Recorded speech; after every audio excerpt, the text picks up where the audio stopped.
네, 여러분 안녕하십니까. 호주 사는 딘 시드니의 딘입니다.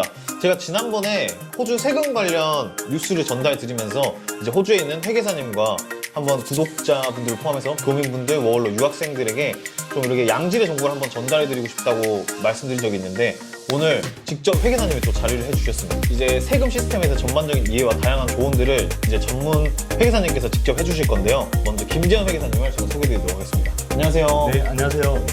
저는 호주 및 미국 회계사 김재헌이라고 하고요. 아직은 회계법인에 소속이 돼서 이제 일을 하고 있는데 제 회계 사무실 또 오픈을 같이 준비 중에 있습니다. 초대해 주셔서 감사합니다.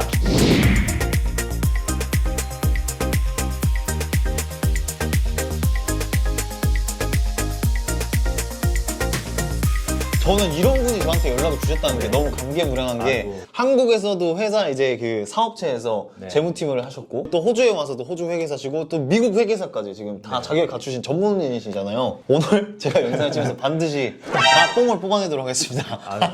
가장 처음으로 제가 궁금한 게 제가 호주 세금 시스템과 한국 세금 시스템이 어떻게 다른지를 한번 회계사님께 좀 듣고 싶어요. 물론 호주랑 한국이 그 시스템이 다른 부분 너무나 많죠. 너무나 많지만 그 중에서 가장 이제 제가 느끼기에 대표적인 거 세 가지만 이제 말씀을 드리자면은 첫 번째는 회계 연도가 달라요. 통상적으로 한국 분들이 생각했을 때는 1월 1일부터 12월 31일까지만 있는 걸로 생각을 하시잖아요. 호주는 7월 1일부터 그 다음 해 6월 30일에 끝나거든요. 두 번째는 한국에서는 연말정산이라고 하는데 직장인들 같은 경우에는 관련된 서류를 제출하면은 그 직장에서 다 해줘요. 근데 호주는 개개인이 직접 신청을 해야 되고 그러니까 그게 네네. 가장 큰 차이점인 것 같아요. 맞아요. 그리고 이제 마지막 제가 또 느꼈던 부분 중에 하나는 한국에 비해서 호주는 공제받을 수 있는 항목이 좀 제한이 돼 있는 것 같아요. 예를 들어서 이제 한국에서 제가 연말정산을 받을 때는 배우자 공제, 자녀 공제 이런 인적 공제 항목도 있고 또 현금 영수증을 썼다거나 신용카드를 쓰면은 그건에 대해서도 또 공제를 받을 수 있고 이렇게 이제 업무 관련이 아니어도 공제받을 수 있는 항목들이 꽤 많아서 이제 그거를 나중에 연말정산을 하면은 제 기준으로 하여튼 좀 상당히 괜찮게 받았었거든요. 호주에서는 업무와 관련된 비용만 공제 신청을 할 수 있다. 그 업무 관련된 비용이 아닌 게 들어갔을 경우에는 이제 ATO에서 조사가 올 수도 있는 거죠. 네. 제가 회계 연도 말고는 다 몰랐던 거예요. 그리고 이제 네. 호주에서 일을 하시는 분들은 기본적으로는 세금 신고를 하셔야 된다고 보시면 돼요. 네, 18,200불 이하로 ATO가 정한 기준 이하에 있고 미리 낸 세금이 없다면은 연말정산을 따로 하지 않고 Non-Lodgement Advice라고 그거를 간단하게 ATO에 제출하면은 그거를 이제 세금 신고를 한 것처럼 간주를 해서 간단하게 처리를 하실 수가 있어요. 갑작스럽게 질문인데 제가 이번에 일을 하면서 위드홀링으로 제 고용주가 32.5% 세금을 냈거든요. 네네네. 근데 총 수입이 18,200불 정도예요. 그 비자 상태에 따라서 조금 다를 수는 있는데 만약에 텍스 레지던트 상태시다. 그러면 뭐 다 환급받으세요.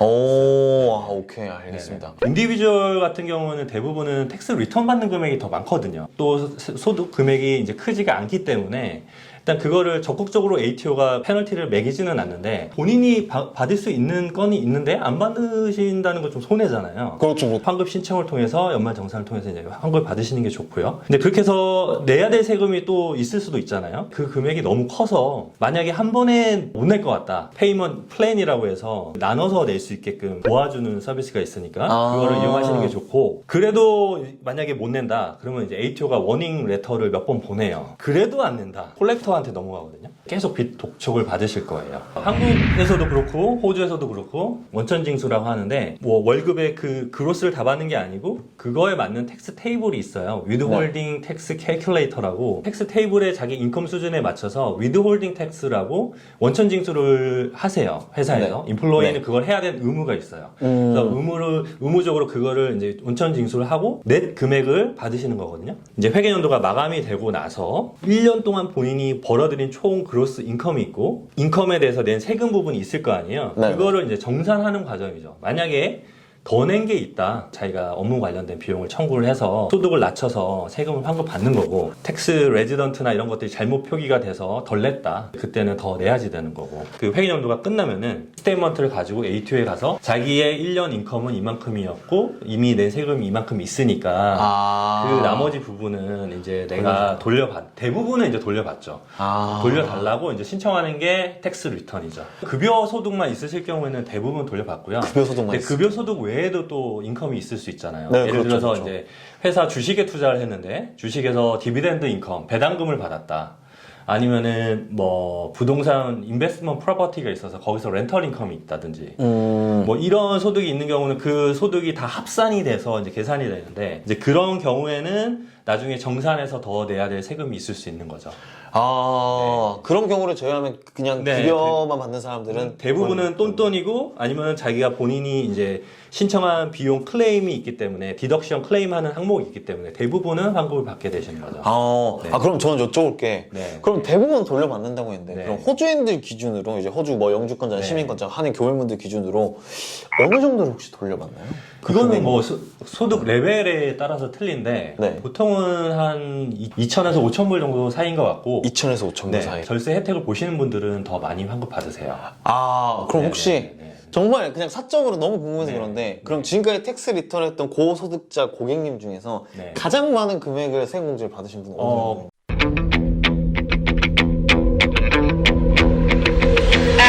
만불대. 만불이요? 네, 만불대. 제 등록금이 아니 근데 지금 일반적으로 그러면 호주에 있으신 분들이 그냥 급여만 받는 분들도 텍스 리턴하면 2,000불에서 5,000불 또 이제 고소득자의 경우에는 10,000불까지 이제 공제를 받는데 그럼 이거 절대 놓쳐서 안 되는 거네요? 네. 왜냐하면 또 이제 지금 코로나 기간 동안 정부에서 또 그 텍스 오프셋이라고 해서 1,080불을 세금에서 빼주는 그런 혜택을 또 주고 맞아요, 있거든요. 맞아요. 환급 받을 수 있는 금액이 늘어나시는 거예요. 그래서 대부분의 직장인의 경우에는 이제 환급을 받으실 수 있으니까 일단은 신청을 해서 그거를 이제 처리를 하시라고 조언을 드리죠. 그렇구나. 네. 자 그러면 지금까지 이제 회계사님께서 호주랑 한국이랑 텍스 이제 세금 시스템이 어떻게 다른지를 이제 자세하게 말씀해 주셨고 네. 그래서 결론은 웬만하면 다 돌려받기 때문에 무조건 텍스 신고를 해야 된다. 안 했을 경우 받는 그런 뭐라 하죠? 손해가 크다. 네, 네, 네. 라고 말씀하셨는데 네. 그러면 호주에서 텍스 신고 기간은 언제부터 언제인 거죠? 이게 이제 개인이 혼자 신청했을 때와 텍스 에이전트를 통해서 하셨을 때의 그 기한이 다릅니다. 만약에 혼자 신청을 하신다. 6월 30일이 끝나고 나서 그해 10월 31일까지세요. 저 같은 이제 회계사를 통해서 하시는 경우에는 그 기간이 연장이 돼서 내년도 5월 15일까지. 네. 그래서 조금 더 시간적인 여유가 있으신 거예요. 와, 이건 진짜 몰랐던 정보네요. 네. 지금 보다가 나중에 보신 분들도 바로 이제 또 퍼뜩 들어가서 할 수 있을 것 같아요.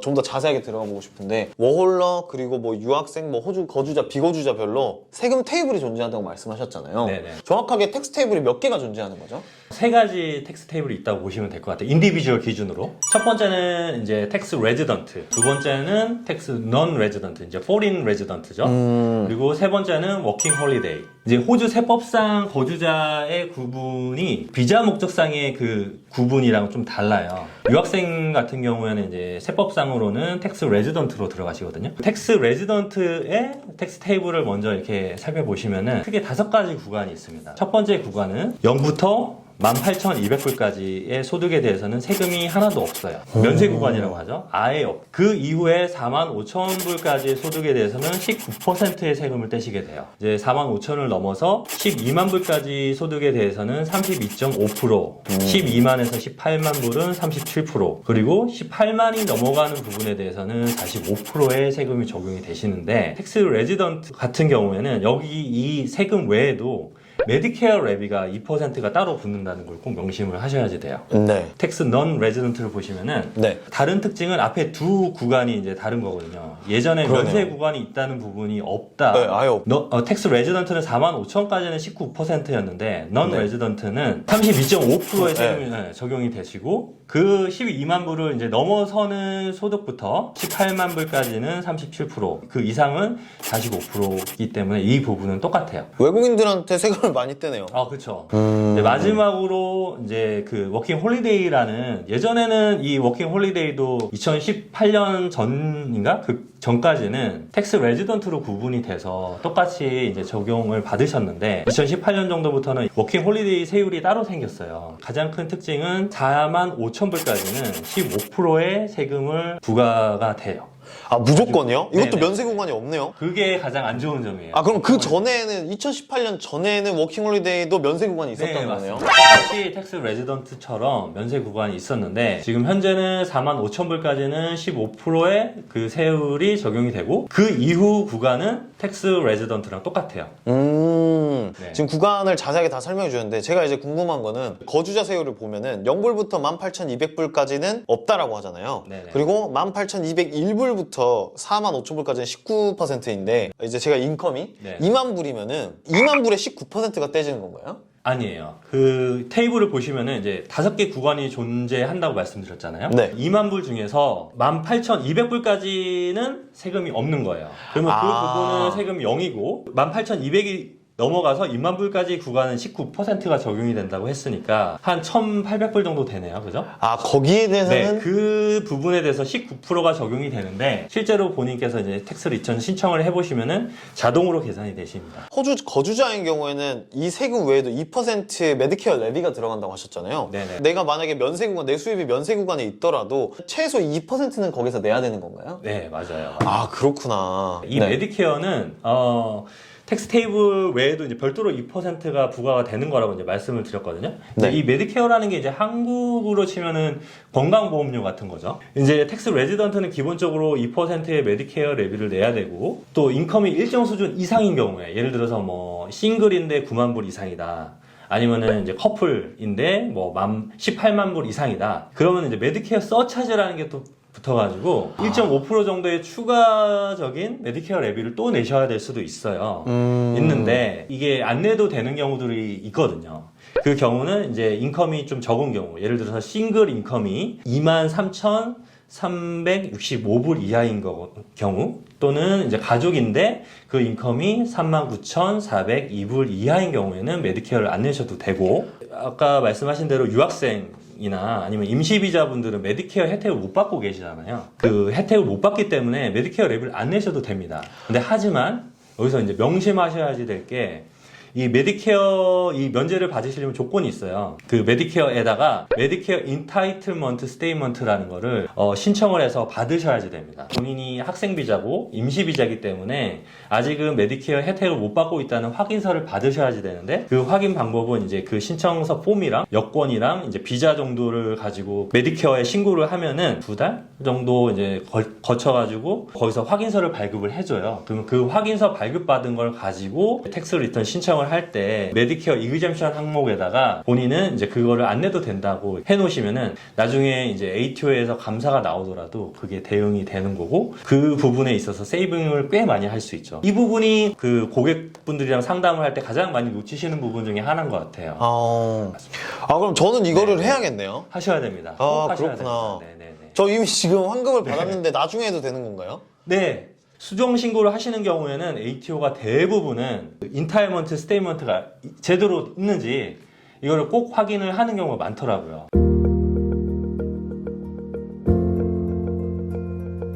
이거 많이 잘라야겠는데? 아, 그래도 좋은데요, 진짜로. 제가 몰랐던 정보 너무 많아서. 제가 아마 제가 유학생들 중에서 그나마 조금 아는 편인데, 이 정도면은 진짜 모를 거예요. 네. 유학생분들은 본인이 솔직히 말씀드리면 이제 혼자서 하실 수 있어요. 이렇게 해가지고.